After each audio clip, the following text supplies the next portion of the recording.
I mean, I couldn't even believe it, to be honest with you, how bad they look. They look as bad as they did last year fully. I mean, they just are locked into being inept. They look like they're unrecognizable. I don't even know who that is. Miami got slaughtered. There's no doubt they got bent over by LSU, but they have not been a bad football team the last couple of years. They've been getting better, and last year they were very tough, and they made it till the last 3 games. They were undefeated, and then they lost out and lost 3 straight, and then they lose to open the season this year.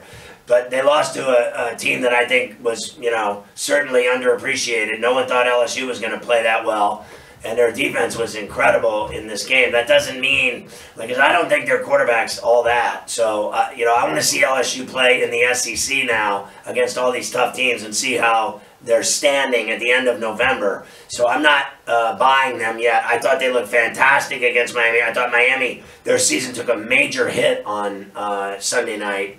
They look terrible, but I don't agree that they look bad right now. I think Miami's got a good football team when it's all said and done, and a good football program. And I think Mullen's going to do well in Gainesville. And I actually, I don't buy Florida State right now and the whole Willie Taggart. We talked about this last night. The bottom line is the guy has a losing record as a coach. The bottom line on top of that is I can't believe Oregon even hired him. And then to get the job at Florida State like he was some kind of savior, the way they hired him in 5 seconds, to me was stunning, because I actually think they could have done better. Although they lost Jimbo, so they were in a pickle, so they had to do something. And I think they went under the bridge. I just don't think that the guy's that great of a coach, and I think they bought into all this. He's a great recruiter in Florida nonsense. The bottom line is, Francois looked terrible. They looked terrible. Their defense was bad. Their offense was worse. They couldn't move the ball, and they looked awful. But I thought, overall, Virginia Tech looked fantastic, and I thought Josh Jackson looked good. I thought their big receivers, 6'2", 220, were jumping up and making all kinds of catches in the air because they were bigger.